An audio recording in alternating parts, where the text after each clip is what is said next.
Good morning, students. Welcome to our online e-learning class. Students, in the previous video, we have studied up to non-tax revenue. In the previous video, we have studied up to non-tax revenue. And we also studied what are the sources of non-tax revenue. Now in this video we are going to start a new topic called capital receipts. Capital receipts, and then we will go for what are the sources of capital receipts. We will read public expenditure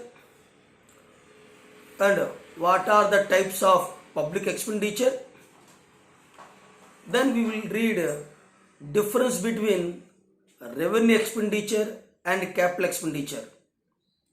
I repeat, in this video today we are going to read topics such as capital receipts, then what are the sources of capital receipts, then we will read another topic, that is public expenditure, types of public expenditure, and at last we will read difference between revenue expenditure and capital expenditure. So students, listen and watch this video carefully. So I am starting the topic, that is capital receipts. Students, what is meant by, or what are meant by capital receipts? So I would like to say capital receipts are also called non-recurring receipts. Capital receipts are also called non-recurring receipts. That is another name. Capital receipts are also called non-recurring receipts. Now, what are capital receipts? Capital receipts are those irregular. Capital receipts are those irregular, non-recurring nature receipts of the government which may be subject to repayment by the government. I repeat, capital receipts are those irregular and non-recurring nature of receipts of the government which may be subject to repayment by the government. In simple words, I can say capital receipts are those receipts. In simple words, I would like to say capital receipts are those receipts of the government which either create some liability of government, which either create some liability of repayment of the government. I repeat, in simple words, capital receipts are those receipts of the government which either create some liability of repayment on government or reduce some assets of the government by selling it off. So these two sentences you can add. Capital receipts are those receipts of the government which either create some liability of repayment on government or reduce some assets of the government by selling it off are called capital receipts. That means these capital receipts are subject to be repayment by the government.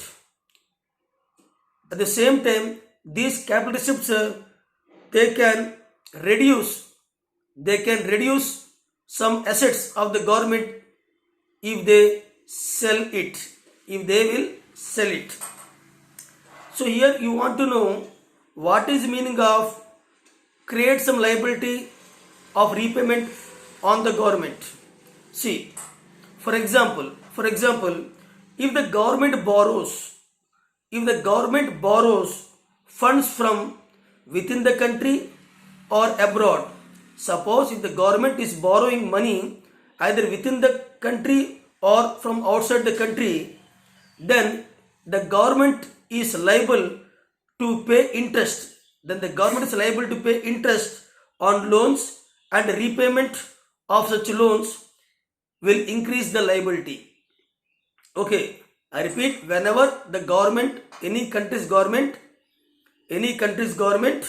will borrow funds or loans either from within the country or from outside the country, then the government is liable to pay interest on such loans, and repayment of such loans will create liability to the government.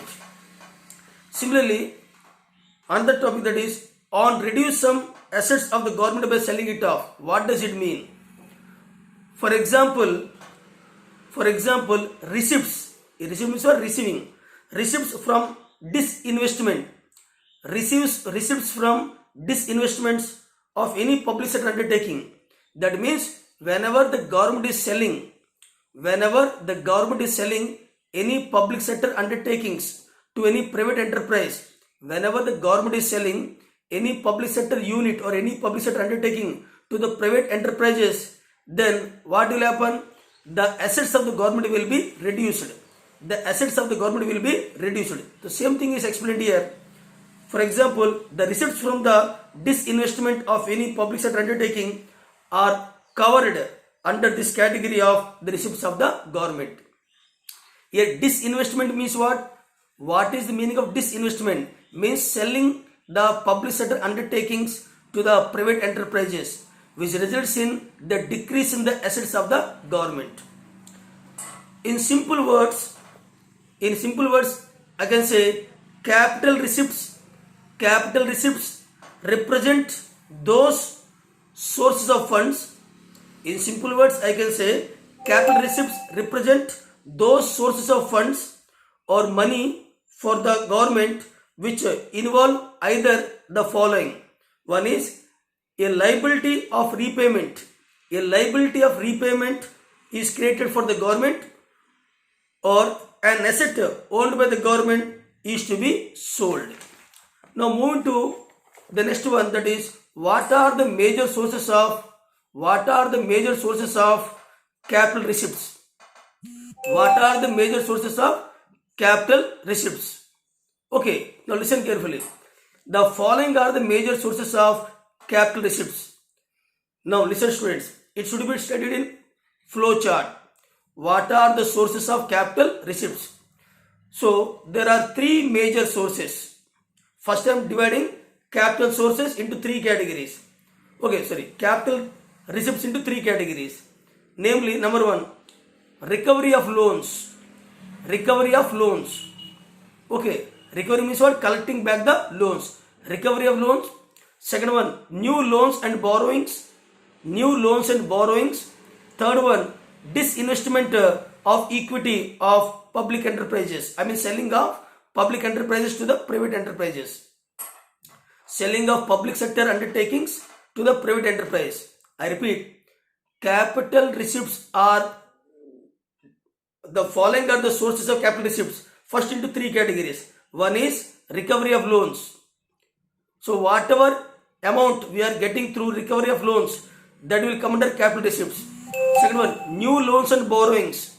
If we take any new loans or borrowings from within the country or outside the country by the government, that also will become a source of capital receipts. Third one, disinvestment of equity of public enterprises. That means whenever the government is selling any public sector undertaking to the private sector enterprises, that amount also comes under what? The capital receipts. Okay. Now three are there. So these are the three major sources of capital receipts. Out of these three, the second one, new loans and borrowings. This new loans and borrowings, again I am subdividing into two. One is domestic, second is external. Now what domestic means? One, within the country. A domestic means what? Within the country. A domestic includes what? I mean households in the form of small savings. whatever the household people are saving in the banks, whatever the household people are saving in the banks, that will come under domestic. Similarly, commercial banks against the sale of government securities. Whenever the commercial banks will sell any government securities, that income also comes under what? Domestic income.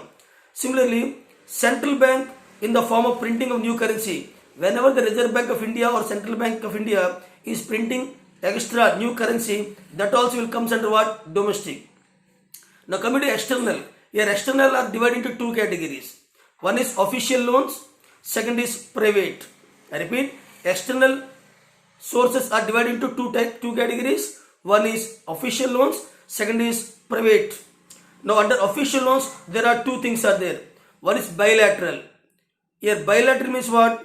Governments of each other countries. Whenever one country is giving loan to other country, or whenever our country is taking loan from other country, I mean between two countries. Bilateral means what? Between two countries. So governments of other countries. Bilateral from governments of other countries. Whenever our country is taking loans or borrowings from other countries, that is comes under bilateral. Second one, multilateral. Whenever one country is taking loans from many countries, or when one country is giving loans to many countries, that comes under what? Multilateral. So multilateral means what? From international financial institutions like World Bank, IMF, etc. Now coming to private. What comes under private? Commercial borrowings in international capital markets. Commercial borrowings or commercial borrowing in international capital markets. This will comes under what? Private. So all these are the sources of what? Capital receipts. Now, recovery of loans. Recovery of loans means what? See, the government at times provides. The government at times provides or extends loans to the state government or administration of the union territories or to any foreign countries. That means whenever any government is giving loans to the state governments or for the administration of union territories or giving loans to any foreign countries, then again when it gives loans, then these loans and advances are primarily revenue generating assets to the government. We gave loans to the state government, we gave loans to the union territories, we gave loans to the foreign countries. So on return of those loans, we will get some interest. That means these loans will generate asset of the government.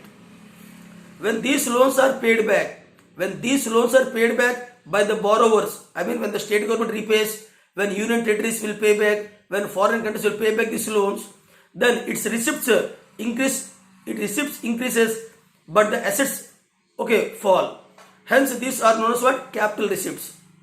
Next one, loans and borrowings. Loans and borrowings. A government can borrow from different sources.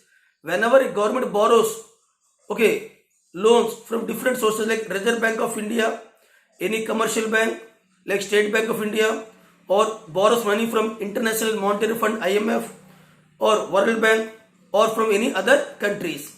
So we can borrow loans from these sources, we can get the loans from these sources. When you take these loans, again we have to repay, but that is different thing. So loans and borrowings. So when we borrow loans from these sources, that will become the sources of capital receipts. That's a disinvestment. As I told you, whenever the government is selling any public sector undertaking to any private sector enterprise, then whatever amount we are getting, that amount will be included in capital receipts. Now coming to public expenditure. What is meant by public expenditure? Listen students carefully. Public expenditure is the amount. Public expenditure is the amount spent by the government. Public expenditure is the expenditure spent by the government. Or I can say public expenditure, simply you can say government expenditure. Public expenditure, we can simply say government expenditure. So public expenditure is the amount spent by the government, either by the central government or by the state government or by the local government. On what these governments are spending the money? On the welfare of the general public. On the welfare of the general public, they are spending the money. They are spending the money sometimes through planned manner, sometimes through unplanned manner. Sometimes they are spending for developmental purpose, sometimes they are spending for non-developmental purpose. Sometimes in the form of revenue or sometimes in the form of capital nature expenditure during a particular year. So whenever the government is spending money on the welfare of the general public through planned method or unplanned method, or for development purpose or non-development purpose, or for revenue purpose or capital nature purpose. So all, suppose if they are doing within one fiscal year, that will come under what? Public expenditure. Okay.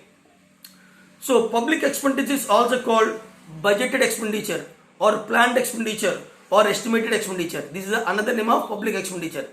Public expenditure is also called budgeted expenditure, planned expenditure, estimated expenditure. Now, it is often referred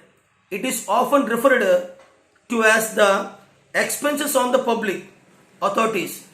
It is also referred as the expenses on public authorities such as central government, state government and local government, either in protecting the citizens or in promoting the socio-economic welfare. The entire expenditure will come under what? Public expenditure. Now I'll summarize this public expenditure. Public expenditure refers to the expenses incurred, spent. Public expenditure refers to the expenditure incurred, spent by the government or by the public authorities for its own maintenance, as also for the satisfaction of collective goals or collective needs of its citizens, and for promoting the economic and social welfare. That is called public expenditure. Now, public expenditure, broadly speaking, includes the expenditure incurred by a government under the following heads. In what way the government is spending or doing the public expenditure? Or I can say, public expenditure, broadly speaking, includes the expenditure incurred by a government under the following heads. I'll tell you the following things on which the government is spending the money. See, defense expenditure. So whatever expenditure made by the government on defense, for what? In the form of salaries to the army personnel, in the form of purchasing the weapons. So all will come under defense expenditure. Second one, civil expenditure or administrative expenditure. Civil expenditure or administrative expenditure. That means this expenditure is incurred by the government for the maintenance of law and justice. So whatever amount the government is spending or spending on maintenance of law and justice, okay, for securing internal justice among citizens, that comes under what? Civil expenditure or administrative expenditure. Third one, economic expenditure. Okay, it includes provision of direct services to the private enterprises. I repeat, economic expenditure includes the provision of direct services to the private enterprises in the form of subsidies or provision of benefits through its own industries. So whenever the government is giving subsidies to any private enterprises, okay, that expenditure will come under what? Economic expenditure. Next one, social expenditure. The social expenditure includes expenditure on education, public health, social insurance schemes, etc. So defense expenditure, civil and administrative expenditure, economic expenditure, social expenditure, all these expenditures will come under what? The category of public expenditure. Now, public expenditure again classified into two categories. Public expenditure again classified into two categories, namely revenue expenditure and capital expenditure. First one. Second one, developmental expenditure and non-development expenditure. I repeat once again, public expenditure is further classified into two categories. The first category is revenue expenditure and capital expenditure. Second one is developmental expenditure and non-development expenditure. So first I'll move to revenue expenditure and capital expenditure. What is revenue expenditure? Revenue expenditure includes or includes those estimated expenditures by the government which neither create an asset nor reduce any liability of the government. I repeat, what is revenue expenditure? Revenue expenditure constitutes that those estimated expenditure, revenue expenditure constitute those estimated expenditure by the government which neither create an asset nor reduce any liability of the government. Okay. For example, the government spends various expenses which are routine, regular, or recurring in nature and do not lead to the creation of any income generating assets for nation or government, such as salaries in the form of salaries of the government employees, running and maintenance of cost of assets. Whenever the government is spending money on maintenance of the government assets, whenever the government is giving pension to the retired employees, all will come under what? The revenue expenditure. And this revenue expenditure, it will neither create any asset to the government nor it reduce the liability of the government. Now coming to capital expenditure. What is meant by capital expenditure? Capital expenditure constitutes those expenditure by the government which either create the asset to the government, okay, or reduce some liability of the government. Opposite. I repeat, capital expenditure constitutes those expenditure by the government which either create some asset to the government, for example of construction of hospitals, roads, etc. They create asset to the government. Second one, and reduce some liability of the government. That means repayment of loan by the government.